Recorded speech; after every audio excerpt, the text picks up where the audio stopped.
خلق میں اعلان کے معراج کی شب ہے۔ اعوذ باللہ من الشیطان الرجیم، بسم اللہ الرحمن الرحیم، الحمد للہ رب العالمین، والصلاة والسلام علی اشرف الانبیاء والمرسلین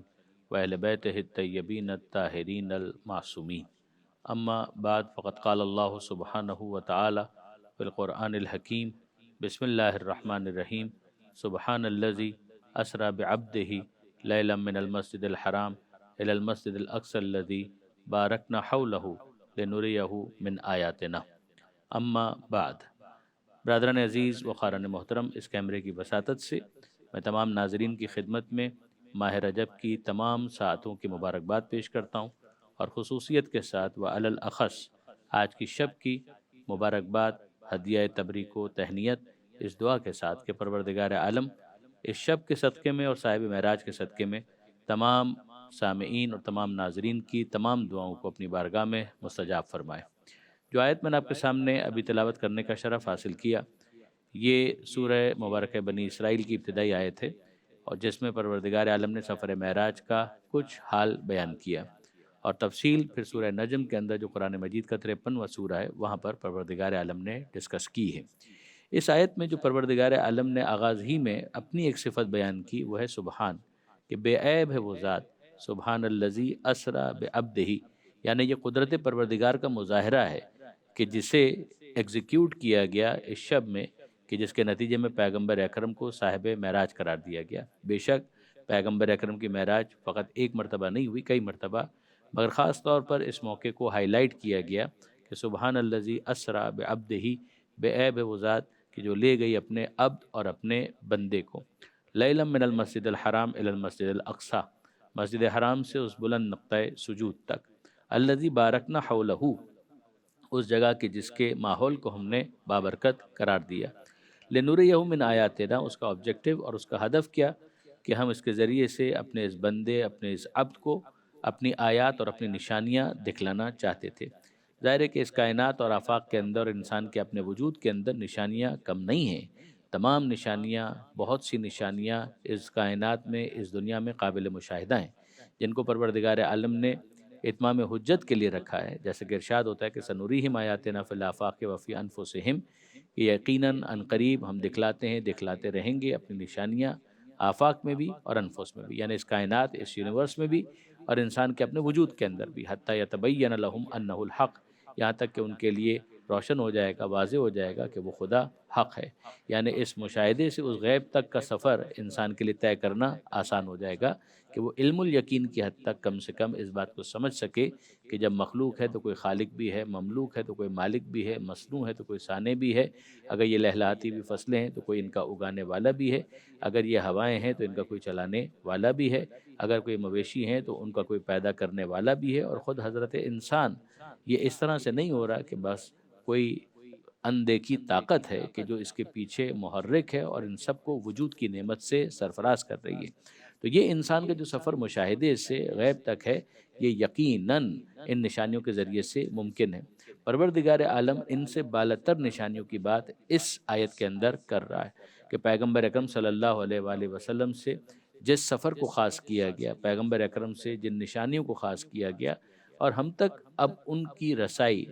بیان پیغمبر اکرم پر موقوف ہے، کہ جتنا ختمی مرتبہ صلی اللہ علیہ وآلہ وسلم بیان کرتے جائیں اتنا ہی ہمیں علم ہوتا چلا جائے گا۔ تو وہ جو ہمارے لیے اب علم الیقین ہے، مگر پیغمبر اکرم کے لیے عین الیقین ہے، کہ پیغمبر اکرم نے اپنی آنکھوں سے ان تمام باتوں کا مشاہدہ کیا، اور ہمارے لیے اس پر یقین کرنے کی جو تمہید ہے اور وجہ ہے وہ پیغمبر اکرم کا صادق اور امین ہونا ہے۔ ظاہر ہے کہ پیغمبر اکرم کی رسالت ہی کو قبول کرنے کے بعد ہم نے قیامت کو مانا، ہم نے پیغمبر اکرم کی رسالت ہی کو قبول کرنے کے بعد صراط کو مانا، میزان کو مانا، تو یہ تمام باتیں ہم نے دیکھ کر نہیں مانی۔ دین نام ہے میٹافیزیکل ان ریئلٹیز کو ماننے کا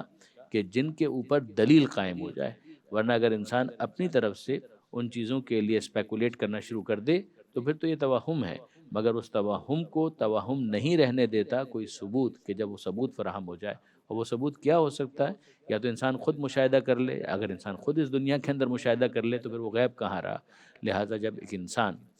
مخبر صادق کی خبر صادق پر یقین کرتے ہوئے اس کو قبول کرتا ہے، جبکہ اس مخبر کا مخبر صادق ہونا اسٹیبلش ہو چکا ہو، اس کی رسالت اسٹیبلش ہو چکی ہو، اس کا نبی ہونا ثابت ہو چکا ہو، تو یہ روٹ ہمارا بالکل اسٹیبلش ہو جاتا ہے اور اس کے ذریعے سے ہم پر حجت بھی تمام ہوتی ہے۔ تو پیغمبر اکرم کو پروردگار عالم نے اس خاص مشاہدے کے لیے منتخب فرمایا کہ لنُرِیَہُ مِنْ آیاتنا۔ مگر اب اس کے بیک گراؤنڈ کے اندر پھر میں آپ کو پیچھے کی طرف لے جاؤں گا کہ جہاں پروردگار عالم نے اس سیر کا ذکر کیا تو پروردگار اپنے حبیب کا نام بھی لے سکتا تھا کہ اسراب محمدن، کہ پاک ہے وہ ذات جو محمد کو لے گئی، یا پروردگار نبوت کا حوالہ دے سکتا تھا کہ پاک ہے وہ ذات جو اپنے نبی کو لے گیا، پاک ہے وہ ذات جو اپنے رسول کو لے گیا، پاک ہے وہ ذات کے جو یاسین کو، طٰہٰ کو، مزمل کو، مدثر کو۔ لیکن یہاں ہم دیکھتے ہیں کہ پروردگار عالم نے اصرار کیا ہے اس لفظ کے اوپر کہ عبد ہی،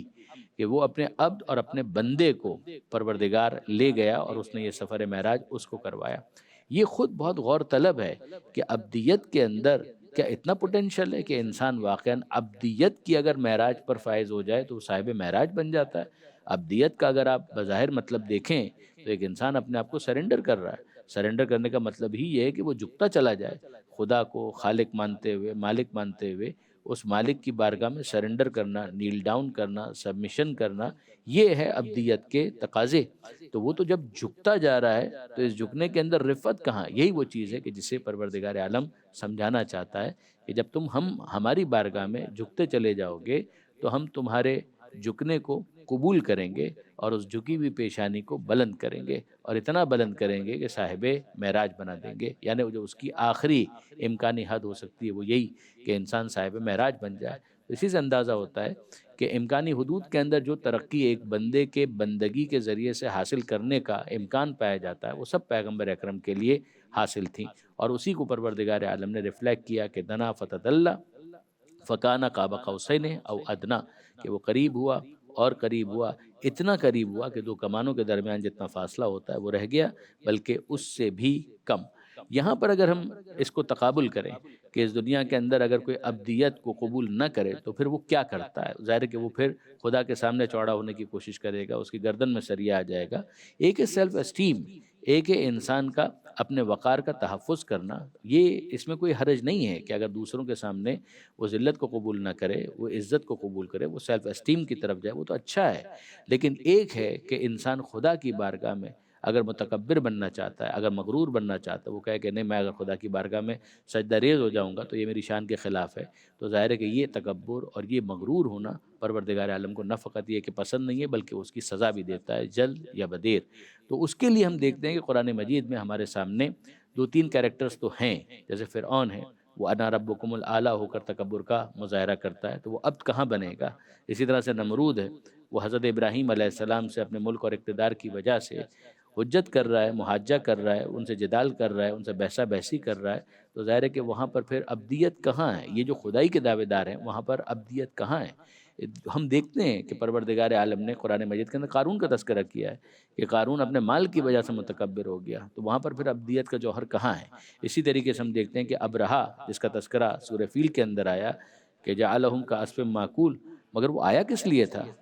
وہ آیا تھا اس لیے کہ خانہ کعبہ کو ڈھا دیا جائے۔ تو وہاں پر اگر آپ دیکھیں تو حسد ہے کہ کعبہ نجران جو اس کا تھا اس کو وہ فوقیت حاصل نہیں ہو پا رہی تھی، اور خدائے بزرگ و برتر کا جو گھر خانہ کعبہ ہے اس کے لیے سب آ رہے ہیں، جوگ در جوگ طواف کے لیے آ رہے ہیں، حج کے لیے آ رہے ہیں، وہ خانہ کعبہ کو ڈھانے کے لیے آ گیا تھا۔ تو آپ دیکھیں گے کہیں نہ کہیں یہاں پر تکبر، استکبار، ایروگنس آپ کو نظر آئے گا۔ تو یہاں پر ابدیت نہیں ہے، اور پھر پروردگار عالم کا پھر ہمیں سزا دینے کا ایک میکانزم سمجھ میں آتا ہے کہ جلد یا بدیر۔ یہ کوئی ضروری نہیں کہ فوراً پروردگار گرفت میں لے، لیکن پروردگار عالم جب گرفت میں لیتا ہے تو ہمارے سامنے کہ جو فرعون ہے اس کے لیے پروردگار کا عذاب یہ ہے کہ وہ اپنی خدائی کو سمندر میں اور دریا میں غرق ہوتا ہوا دیکھے، یعنی وہ پانی کہ جو انسان کی حیات کے لیے ضروری ہے، اسی پانی کی ایک موج سے فرعون کی زندگی کا خاتمہ ہو جاتا ہے۔ ہم دیکھتے ہیں کہ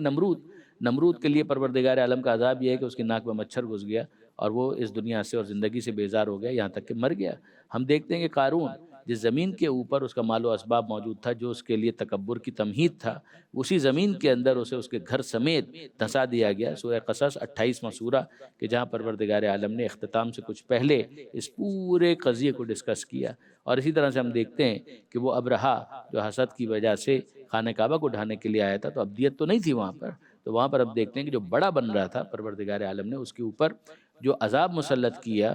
تو طیر پرندہ، اور پرندے کی چونچ میں اس کے منکار کے اندر کنکر، تو پرندہ خود کتنا چھوٹا، وہ لے کر آیا ہے ہاتھی کو جو علامت ہے اسٹرینگتھ کی، علامت ہے طاقت کی، اور پروردگار اس کے اوپر پرندوں کو بھیج رہا ہے جھنڈ کے جھنڈ، اور ان کی منقاروں کے اندر کنکر موجود ہے کہ جو برسائی جا رہی ہیں، اور ان کنکروں کے برسنے کی وجہ سے ان کی کیفیت اور ان کا نتیجہ کیا ہے، وجعلہم کعصف معقول، کہ اللہ نے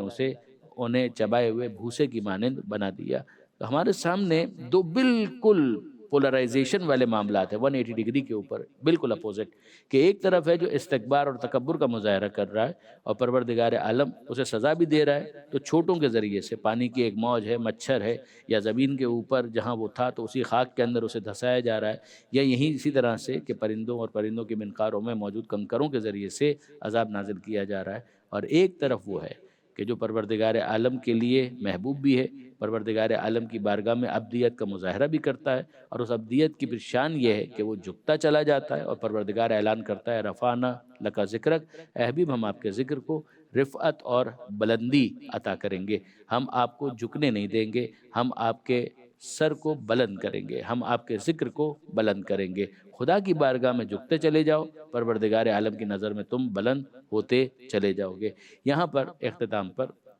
میں جناب میر انیس علیہ رحمہ کے کچھ اشعار، ایک بند ہے کہ جو معراج ہی سے متعلق ہے، انہوں نے دو مستقل مرثیے تو کم سے کم کہیں، ختم مرتبت احمد مجتبیٰ محمد مصطفیٰ صلی اللہ علیہ وآلہ وسلم کے حوالے سے، تو اسی میں معراج کے تذکرے پر انہوں نے یہ اشعار کہے، اور بہت ہی خوبصورت یہ اشعار ہے۔ تو وہ فرماتے ہیں معراج سے جو اس کو ملا رتبہ اعلیٰ،